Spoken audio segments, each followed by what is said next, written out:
नमस्कार, मैं हूं शीनम शर्मा। स्वागत है इस बुलेटिन में आपका। तमाम खबरें उत्तराखंड की बताएंगे, लेकिन सबसे बड़ी खबर जो जोशीमठ से है उसी के बारे में सबसे पहले बात कर लेते हैं। आज जोशीमठ भूधन साहब को लेकर सीएम भी मीटिंग करने वाले हैं देहरादून में।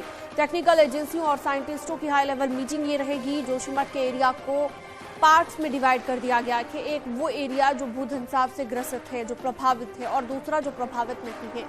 पूरे जोशीमठ का टेक्निकल सर्वे किया जाएगा और जोशीमठ का जियो टेक्निकल, जियो फिजिकल, सेस्मिक, हाइड्रोलॉजिकल स्टडी कराई जाएगी और इसके लिए सभी संस्थानों को पत्र भेजे गए थे। आज कई साइंटिस्ट भी देहरादून पहुंचेंगे। प्रभावितों के पुनर्वास 3 जगह पर पीपल कोट, कोटी फार्म और गौचर का शासन को प्रस्ताव मिला कि तीनों जगहों का GSI से स्टडी कराई जाएगी। प्रभावित परिवारों के लिए प्री फैब्रिकेटेड घर बनाए जाएंगे, जिसके लिए सेंट्रल बिल्डिंग रिसर्च इंस्टीट्यूट को पत्र लिखा गया है। 1 से 1,500 लोगों के लिए 1 और 2 BHK मल्टीपर्पज शेल्टर भी बनाए जाएंगे।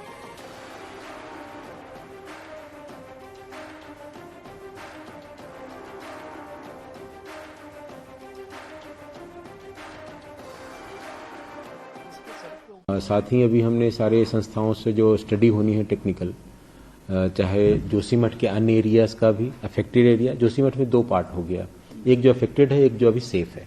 दोनों सबका एक काइंड ऑफ टेक्निकल स्टडी। उसमें कई तरह का स्टडी है, जियो टेक्निकल, जियो फिजिकल, सीज्मिक, हाइड्रोलॉजिकल। जो पानी निकल रहा है उसकी जानकारी हमें चाहिए, कहाँ से निकल रहा है, किस तरह से निकल रहा है। परमानेंट रिसेटलमेंट के लिए जमीन का 3 जमीन का हमें प्रस्ताव भेजा गया। तीनों का GSI से हम स्टडी करवा रहे हैं। साथ में जो घर बनने हैं, जो कि जल्दी बनाने पड़ेंगे हमें, तो हमने CBRI को भी कल बुलाया हुआ 1 बजे कि आप हमें डिजाइन दें, प्रीफैब का एक बढ़िया आवास का एक डिजाइन, और उसकी स्ट्रेंथ का भी हमें पूरा स्पेसिफिकेशन उपलब्ध करा दें। तो जोशीमठ भूधन साहब पर एक्शन में है सरकार। आज जोशीमठ पहुंचेगी NDMA की टीम। प्रभावित इलाकों में जाएगी NDMA की टीम और यहां पर जायजा लेगी। देहरादून भी पहुंचेगी जोशीमठ के दौरे के बाद ये टीम, और देहरादून में सीएम पुष्कर सिंह धामी से मुलाकात करेगी। जल शक्ति मंत्रालय की 7 सदस्यीय टीम भी जोशीमठ पहुंचेगी। तो लगातार सरकार एक्शन में है, नजर बनाए हुए है। आपदा प्रबंधन विभाग की भी नजर है और सीएम धामी से भी ये टीम मुलाकात करने वाली है। आज कई वैज्ञानिक, भूगर्भीय वैज्ञानिक पहुंचने वाले हैं देहरादून। तो आज का दिन काफी महत्वपूर्ण जोशीमठ भूधन साहब को देखते हुए लगातार अब मुश्किलें बढ़ती जा रही हैं लोगों की। 2 एरियाज में डिवाइड कर दिया गया है जोशीमठ को। एक वो एरिया जो प्रभावित है, एक वो एरिया जहां पर इस तरह का प्रभाव अभी तक नजर नहीं आया है। लेकिन अब कर्णप्रयाग में भी दरारें जब देखी गई लोगों के घरों में, भूधन साहब जब वहां पर भी शुरू हुआ तो उसके बाद दिक्कतें और ज्यादा बढ़ गई हैं। उत्तराखंड के पहाड़ों की अगर हम बात करें, कच्चे पहाड़ इन्हें माना जाता है और यहाँ पर जो प्रोजेक्ट्स हैं उन्हें काफ़ी सोच समझकर गति दी जाती है ताकि इस तरह की स्थिति ना बने। लेकिन अब स्थिति काफ़ी खराब नजर आ रही है। और चलिए अब आपको सीधा देहरादून लिए चलते हैं। सुनील और प्रभात मेरे सहयोगी जुड़ गए हैं ज्यादा जानकारी के साथ। सुनील, आज जोशीमठ में हो रहे भूधन साहब की हलचल देहरादून में भी, राजधानी में भी नजर आने वाली है। मीटिंग्स होंगी, हाई लेवल मीटिंग खुद मुख्यमंत्री करेंगे और साथ ही साथ कई साइंटिस्ट यहां पर पहुंचने वाले हैं। पूरे दिन किस तरह की हलचल देखने को मिल सकती है, विस्तार से बताइए।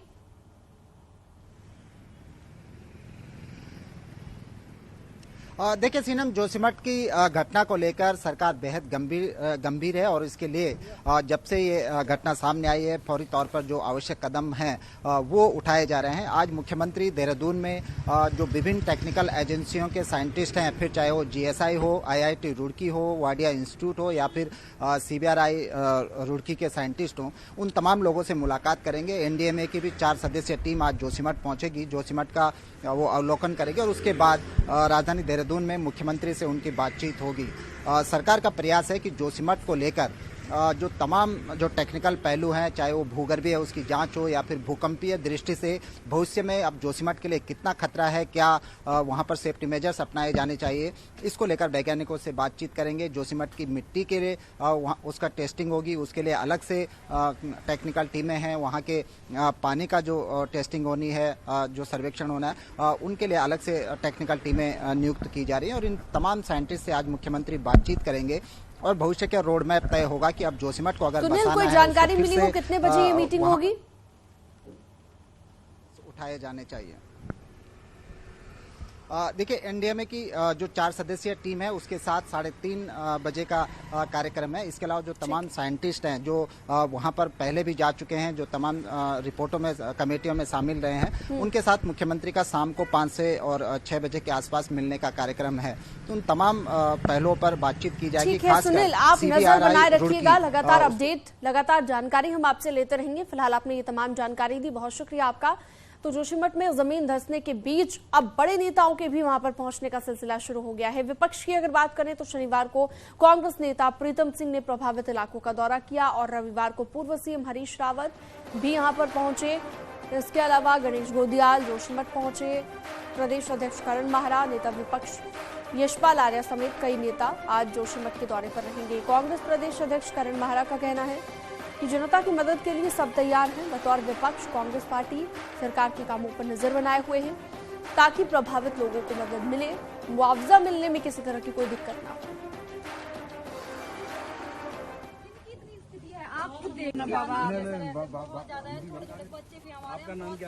तो लगातार बड़े नेताओं के पहुंचने का भी सिलसिला जारी है। विपक्ष के तौर पर कांग्रेस भी अपनी जिम्मेदारी निभाने की बात कर रही है। दीपांकर भट्ट जुड़ गए हैं ज्यादा जानकारी के लिए हमारे साथ। दीपांकर, नेताओं के पहुंचने का सिलसिला भी अब शुरू हो गया है, कह सकते हैं कि सियासत भी इस मसले पर अब हो रही है और कांग्रेस कह रही है कि एक विपक्ष के तौर पर जिम्मेदारी हम निभा रहे हैं। कौन कौन नेता पहुंचे हैं, जरा बताइए विस्तार से।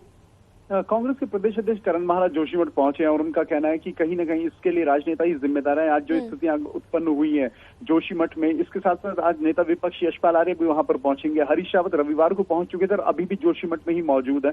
इसके साथ साथ वहां के लोकल विधायक राजेंद्र भंडारी, पूर्व प्रदेश अध्यक्ष गणेश गोदियाल, शनिवार को प्रीतम सिंह जो पूर्व प्रदेश अध्यक्ष और नेता विपक्ष रह चुके हैं, वो भी इस इलाके का दौरा कर चुके हैं और आज कांग्रेस नेता यहाँ पर एक प्रेस कॉन्फ्रेंस भी कर सकते हैं।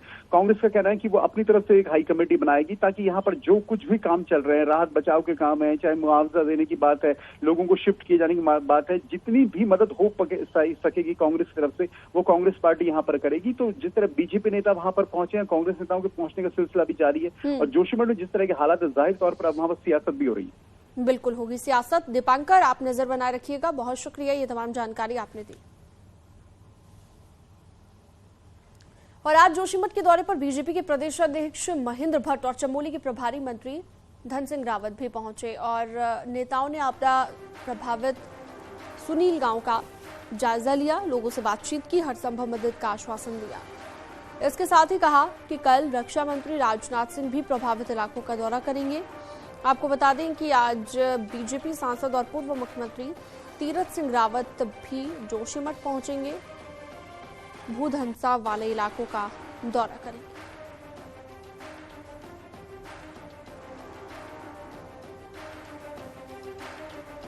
जोशीमठ वासियों के साथ सरकार खड़ी है और पूरी सरकार जो है यहाँ के जो नागरिक हैं, जिन जिन घरों में जो है दरारें आ रखे हैं, उसके लिए हमारे मुख्यमंत्री जी ने भी और प्रधानमंत्री जी ने युद्ध स्तर पे काम हो चुका है।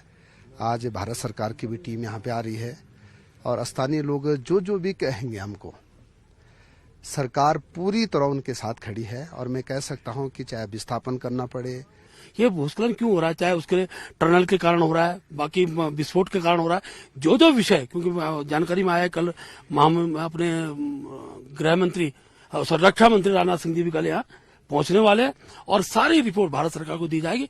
वरुणावत की तर्ज पर समाधान निकालना और भविष्य में इस प्रकार की घटनाएं दोबारा न हो, इन सारे विषयों को लेकर भारत सरकार से वार्ता हो रही। कल प्रधानमंत्री मोदी जी का मुख्यमंत्री से वार्ता हुई है, मैं उस स्थान पर उसी समय था। तो जो बातचीत से मैं जो समझा हूं कि बहुत चिंतित और पैनी नजर देश के प्रधानमंत्री जी ने इस पूरे क्षेत्र के लिए बनाई हुई है और मैं विश्वास दिलाता हूं यहाँ के सभी नागरिकों को कि यथासंभव उनकी आवश्यकताओं का 100% समाधान निकालने का हम काम करेंगे। तो जोशीमठ से एक बड़ी खबर यह है कि भूधंसाव की जद में 600 से ज्यादा घर आ गए हैं। 68 परिवार ऐसे हैं जिन्हें प्रशासन शिफ्ट कर चुका है। रोजाना कई घरों में दरारें पड़ रही हैं। एनटीपीसी विद्युत परियोजना से प्रभावित इलाकों में भी दरारें आने लगी हैं। तपोवन सेलंग गांव के इलाके भी प्रभावित हो रहे हैं और जोशीमठ की तरह ही यहाँ पर भी दरारें नजर आने लगी हैं। तो परेशानी अब लोगों की बढ़ गई है। 600 से ज्यादा ऐसे घर बताए जा रहे हैं जिनमें दरारें आ गई हैं और ये तस्वीरें भी आप देख रहे हैं। जो पतली दरारें थी वो मोटी होती जा रही हैं। तो दूसरी तरफ जोशीमठ के बाद भूधंसाव अब कर्णप्रयाग में भी नजर आने लगा है। घरों में भी दरारें देखने को मिल रही है। नगर पालिका के बहुगुणा नगर के 50 घरों में दरारें आ गई हैं। अपर बाजार वार्ड के भी 30 परिवारों पर आपदा का संकट आ गया है, जिससे स्थानीय लोग डरे हुए हैं। कुछ परिवार तो अपना घर छोड़कर रिश्तेदारों के यहाँ पर रहने चले गए हैं। वहीं पीड़ित लोगों ने प्रदेश सरकार से मदद की गुहार लगाई है। तो अब कर्णप्रयाग में भी इसी तरह से परेशानी बढ़ गई है। न सिर्फ जोशीमठ को 2 पार्ट्स में डिवाइड किया गया है। एक वो इलाका जो इस आपदा की जद में आ रहा है, जो प्रभावित है, और एक वो इलाका जहां पर अभी तक इसका प्रभाव नहीं है। तो सरकार भी एक्शन में है। सरकार लगातार कोशिश कर रही है कि लोगों को थोड़ी सी राहत दी जा सके। भारती सकलानी हमारे साथ जोशीमठ से जुड़ गई हैं ज्यादा जानकारी के साथ। भारती, आप कौन से एरिया में मौजूद हैं? क्योंकि जोशीमठ को भी अब डिवाइड कर दिया गया है। एक वो इलाका जो ज्यादा प्रभावित है और एक वो इलाका जो अभी तक आपदा की जद में नहीं आया है। तस्वीरें भी दिखाइएगा और साथ ही क्या अपडेट है इस पूरे आपदा को लेकर, घटनाक्रम को लेकर। आपने पूछा आप कौन से इलाके में है, तो सबसे पहले तो मैं बताऊं वो इलाका है जो इफेक्टेड है और 2 जोन में बांट दिया गया है। एक इफेक्टेड एरिया और एक है नॉन इफेक्टेड एरिया। ये तस्वीर है जोशीमठ शहर की, जो कि जहां पर कई इलाके जो हैं वो डेंजर जोन में है और यहां पर जो है वो दरारें आ रही हैं। और भूधंसाव की जद में ये इलाका, इससे थोड़ी आगे पर सिरधार का इलाका है और वहां पर हमने देखा कि किस तरीके से मोटी मोटी दरारें जो हैं वो आना शुरू हो गई है। ये बाजार का इलाका है और यहाँ पर जो होटल्स हैं, जो दुकानें हैं, वहां पर भी दरारें जो हैं वो दिखने लग गई हैं अब। लेकिन आज का दिन इसलिए भी इम्पोर्टेंट है क्योंकि आज सुबह से ही राजनीतिक हलचल यहाँ पर देखने को मिल रही है। सबसे पहले हमने अभी सुना महेंद्र भट्ट यहाँ पर आए थे, चमोली के जो प्रभारी मंत्री है धन सिंह रावत, वो यहाँ पर आए और उन्होंने बताया कि किस तरीके से पीएमओ नजर रख रहा है, प्रधानमंत्री की पैनी नजर है इस इलाके पर। और कल रक्षा मंत्री राजनाथ सिंह भी यहाँ पर आने वाले हैं।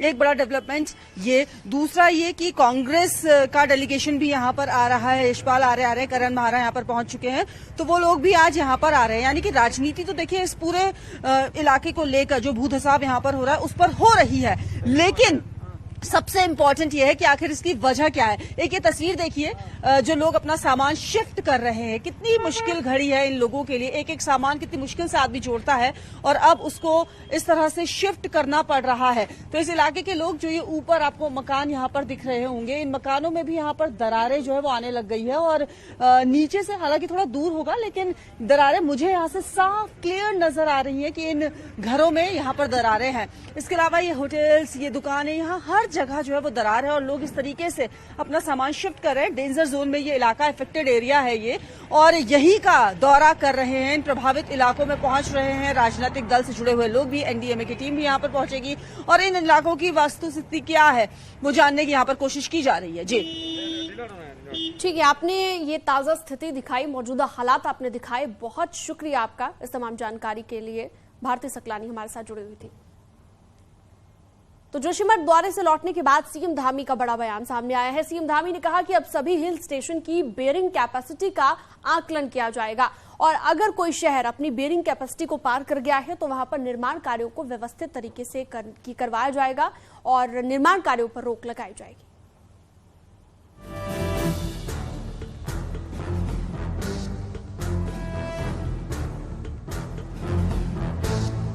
जितने भी हमारे ऐसे शहर हैं जो पहाड़ों में हैं, रॉक पर हैं, पहाड़ों पर हैं, उनकी धारण क्षमता कितनी है? क्या वो अपनी धारण क्षमता पूर्ण तो नहीं कर चुके हैं अभी तक? और अगर धारण क्षमता पूर्ण कर चुके हैं तो निश्चित रूप से उस पर एक सुनियोजित तरीके से जिस प्रकार का व्यवस्थित एक रोक होती है वो व्यवस्थित रोक हम लगाने का काम करेंगे।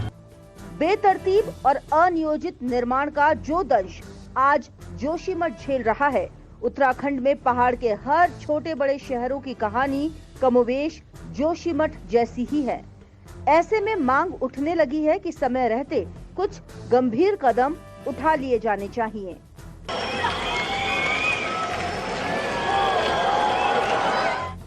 वरुणावत पर्वत की तलहटी में बसे इस शहर में जब पहाड़ की तलहटी को काटकर अनियंत्रित निर्माण शुरू हुए तो ये पहाड़ शहर पर ऐसा बरपा कि 200 से ज्यादा घरों के लोगों को शिफ्ट करना पड़ा।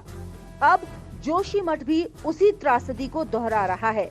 हल्के मलबे और बोल्डर के ढेर पर बसा जोशीमठ में परियोजना के निर्माण, अंधाधुंध होटल, भवनों के अनियोजित निर्माण से ये शहर अपनी बियरिंग कैपेसिटी को पार कर गया और उसने शहर को बर्बादी के कगार पर ला खड़ा कर दिया।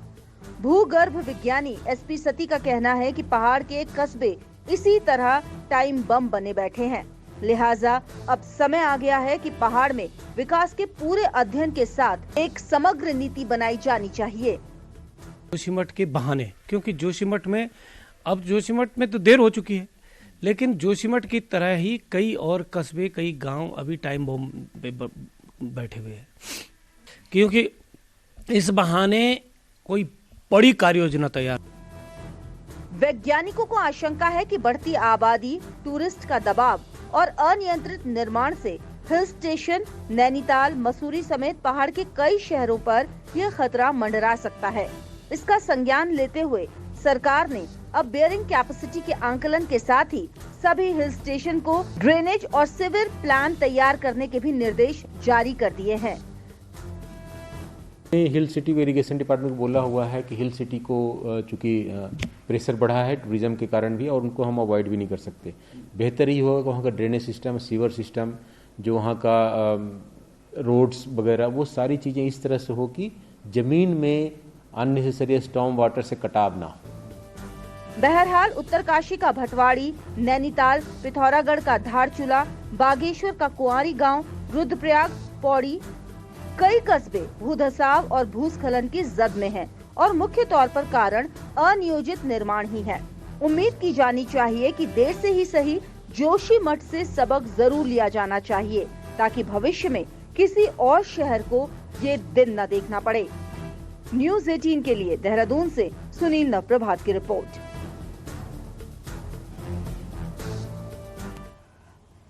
अब ऐसे हालातों में जोशीमठ में मौसम का हाल भी आपको बता देते हैं। सुबह से ही हल्के बादल छाए हुए हैं, बारिश और बर्फबारी की संभावना बनी हुई है। मौसम विभाग ने जिस तरीके से 9 जनवरी के बाद से पहाड़ों में मौसम बदलने का पूर्वानुमान जताया है, उसे देखते हुए आज सुबह से ही हल्के बादल पूरे नगर के इलाकों में छाए हुए हैं और मौसम थोड़ा खराब नजर आ रहा है। पर्यटन के लिहाज से पर्यटकों के लिए राहत जरूर देगा, जो कि जोशीमठ में अभी पहुंचे हैं। लेकिन जो जोशीमठ में अभी स्थिति है, 603 परिवार प्रभावित हुए हैं। भूधंसाव से 68 परिवारों को सुरक्षित जगह शिफ्ट किया गया है। उनके लिए ये अच्छी खबर नहीं।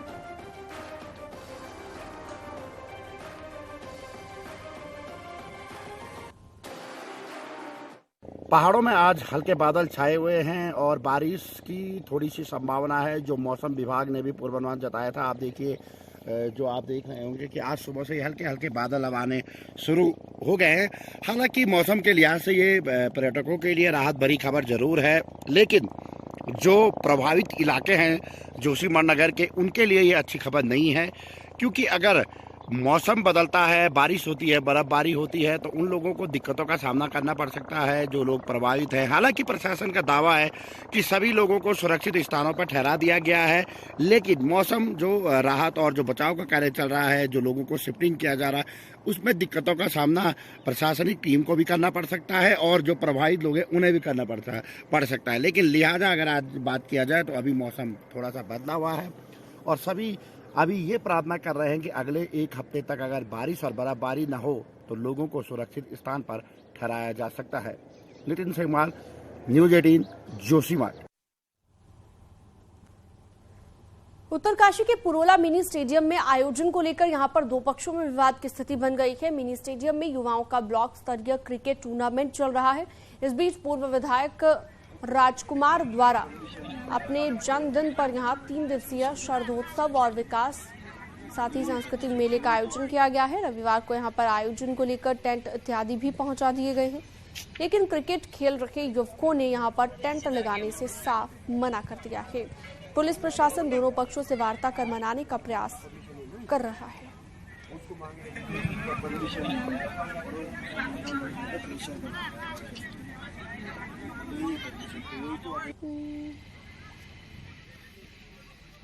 यहाँ पे एक विकास मेला प्रस्तावित था, इसके लिए पूर्व में अनुमति ली गई थी इस ग्राउंड की, और साथ साथ यहाँ पे एक क्रिकेट प्रतियोगिता भी शुरू हुई थी जिसके लिए ग्राउंड की अनुमति नहीं थी। दोनों पक्षों में थोड़ा सा विवाद की स्थिति बन रही थी, लेकिन अभी समझौता हो गया है और समझौता ये हुआ है कि एक मैच ये क्रिकेट टूर्नामेंट का मॉर्निंग में 11 बजे तक ये लोग समाप्त कर देंगे। उसके बाद ये विकास मेले वाले कार्यक्रम चलता रहेगा। भले ही पूरा उत्तर भारत इन दिनों घने कोहरे की चपेट में हो, मगर उत्तराखंड के पहाड़ी इलाकों का मौसम दिल को छू रहा है। गुनगुनी धूप, बर्फ से पटी चोटियां और दिल को मोह लेने वाले नजारे देखते ही बन रहे हैं।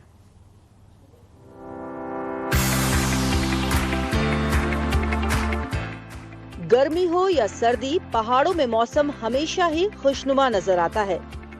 इन दिनों जहां पूरा उत्तर भारत घने कोहरे की चपेट में है, वहीं पहाड़ों में खिली धूप हर किसी को अपनी ओर खींच रही है। ऊंची चोटियों में हुई हल्की बर्फबारी के बाद तो नजारे देखते ही बन रहे हैं। बर्फ में लिपटी चोटियां कुछ ऐसा एहसास दिला रही हैं, जैसे पूरा पहाड़ संगमरमर से बना हो। पहाड़ की जलवायु और दिल्ली की जलवायु में धरती और आसमान का तरह ये देवभूमि है। यहाँ की जो चीजें महसूस की जा सकती है, अभिव्यक्त नहीं की जा सकती। यहाँ तो हर चीज में शुद्धिकरण है। पहाड़ पे जा आने के बाद तो आयु में कम से कम 10 साल का अंतर पड़ जाएगा। सौंदर्य से लबरेज पहाड़ का मौसम जहां प्रकृति प्रेमियों को लुभा रहा है, वहीं पर्यटकों की तो जैसे चांदी हो गई है। जहां कहीं भी सैलानी जा रहे हैं, वहीं उन्हें ऐसे नजारे देखने को मिल रहे हैं जिसकी कल्पना उन्होंने शायद ही की हो। मैदानी इलाकों में लोग जहां इन दिनों खुलकर सांस भी नहीं ले पा रहे, वहीं पहाड़ों की साफ हवा हर किसी को अपनी तरफ बुला रही है। मौसम बहुत ही अद्भुत है और चमत्कार ये मौसम है। दिल्ली की जो वायु है उसमें इतना प्रदूषण और इतनी जहरीली हवाएं हैं। एक्चुअली बड़ा फ्रेश लग रहा है और इसके कारण मैं काफी एनर्जेटिक भी फील कर रही हूँ। देखने में सब कुछ क्लीन है, डस्ट वगैरह नहीं है, पोल्यूशन नहीं है, तो मुझे बहुत अच्छा लग रहा है। पहाड़ों में सुविधाएं भले ही कम हो, लेकिन प्रकृति ने यहाँ अपना खजाना कुछ इस कदर बिखेरा है कि उसके आगे सब कुछ बौना लगता है। अगर आप सोच रहे हैं कि हिल स्टेशन सिर्फ गर्मियों में लोगों को राहत पहुँचाते हैं, तो आप बिल्कुल गलत हैं। हाड़ कपाती ठंड हो या फिर चिलचिलाती धूप, पहाड़ का मौसम हर सीजन में लोगों को लुभाता ही है। न्यूज़ 18 के लिए अल्मोड़ा से किशन जोशी के साथ पिथौरागढ़ से विजय वर्धन उप्रेती की रिपोर्ट। खबरों का सिलसिला जारी है, एक छोटे से ब्रेक के लिए